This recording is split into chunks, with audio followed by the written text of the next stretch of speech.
1965 की जंग को अभी महज 5 साल भी नहीं हुए थे कि पाकिस्तान एक बार फिर भारत के खिलाफ साजिशों में लग गया था।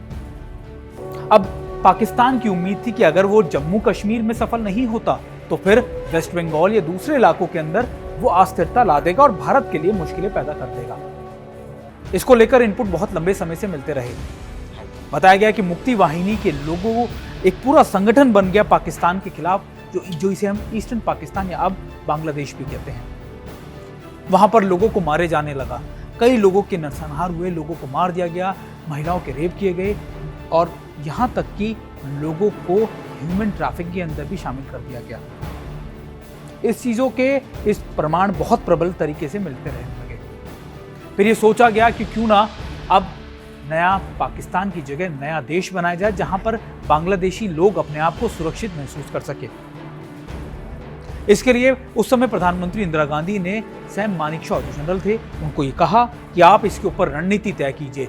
माना यह जाता है कि 1971 के शुरुआत में ही इंदिरा गांधी अटैक करना चाहती थी और पाकिस्तान के इस हिस्से को, यानी जो इसे हम बांग्लादेश कहते हैं, उसको आजाद कराना चाहती थी। सैम मानेकशॉ ने मना कर दिया। उन्होंने कहा कि अभी हमारी सेनाएं तैयार नहीं हैं और अभी ऐसी सिचुएशन अगर पैदा होती है तो नुकसान हमें ज्यादा होगा पाकिस्तान के कंपैरेटिवली। चीजों को और ज्यादा प्लान किया गया, रिफाइन किया गया, चीजों को सपोर्ट करने जाने लगा, यहां तक कि मुक्ति वाहिनी को पहली बार सपोर्ट करने की कोशिश पूरी तरीके से कर दी गई। यह पहला ऑपरेशन था जिसको रॉ का सबसे सक्सेसफुल ऑपरेशन भी माना जाता है, क्योंकि रॉ के एजेंट लगातार वहां पर बैठे हुए मुक्ति वाहिनी को सपोर्ट भी कर रहे थे। वो चाहते थे कि मुक्ति वाहिनी या फिर वहां के लोगों की प्रताड़नाएं बंद की जाए जो पाकिस्तान आर्मी वहां पर कर रही थी। दिसंबर आते आते चीजें लगभग तय हो चुकी थी, लेकिन फिर पाकिस्तान की तरफ से कई एयरफोर्स स्टेशन पे, इंडियन एयरफोर्स स्टेशन पर अटैक करने की या फिर एक थ्रेट परसेप्शन बन गई, बम्बारमेंट भी की गई और इसके बाद भारत ने फुल फ्लेजेडली वॉर का ऐलान कर दिया और एक बार फिर भारत और पाकिस्तान जंग के एक और जंग में आमने सामने थे। ये जंग लगभग 13 दिन की चली, 6 दिसंबर से 16 दिसंबर तक, लेकिन ये जंग 2 महीनों में सबसे महत्वपूर्ण थी। माना जाता है कि जिस इंटीग्रेशन को आज इंप्लीमेंट किया गया है उसकी नींव इसी जंग से पड़ी थी। यानी 1971 में पहली बार इंडियन नेवी, आर्मी और एयरफोर्स को एक साथ तालमेल के साथ इस्तेमाल किया गया। ना सिर्फ इंडियन आर्मी ग्राउंड पर थी बल्कि इंडियन एयरफोर्स लगातार कई अटैक कर रही थी पाकिस्तान के इलाकों में और इंडियन नेवी की कई सबमरीन जो हैं वो लगातार हंट पर निकली हुई थी। हंट यानी खोज में कि पाकिस्तान के शिप्स या दूसरी चीजों को तबाह कर दिया जाए। करीबन 13 दिन की जंग के अंदर या इस जंग के बाद पाकिस्तान पूरी तरीके से हार चुका था।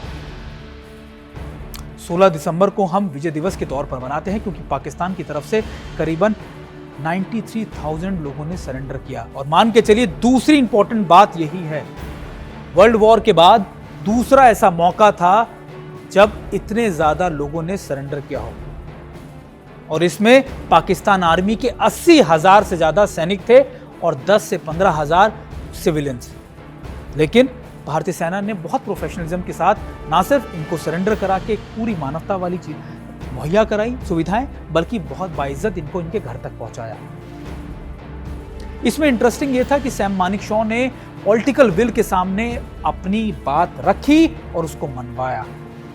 दूसरी इंपॉर्टेंट बात थी कि जब न्याजी के सामने हमारे ऑफिसर पहुंचे तो न्याजी इस बात को लेकर तैयार ही नहीं थे कि वो सरेंडर करेंगे।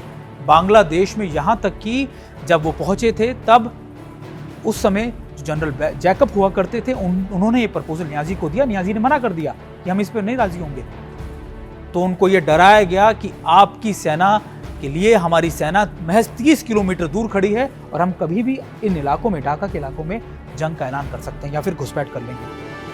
इंपॉर्टेंट बात यह थी कि उस समय पाकिस्तान की सेना ढाका शहर के अंदर करीबन 30,000 से ज्यादा थी और हमारे सिर्फ 3,000 सैनिक 30 किलोमीटर बाहर खड़े थे। कहते हैं कि जज्बा किसी भी जंग को जितवाने के लिए सबसे महत्वपूर्ण होता है। एक बार फिर 65 के बाद उसी जज्बे ने काम किया और आज बांग्लादेश जैसा देश हमारे सामने है। 50 साल हो चुके हैं 1971 की जंग में, लेकिन फिर भी आज भी पाकिस्तान उस जंग के दर्द को भूला नहीं है। रह रहकर पाकिस्तान के हुक्मरान या पाकिस्तान की तरफ से 71 का जिक्र कहीं ना कहीं आ ही जाता है।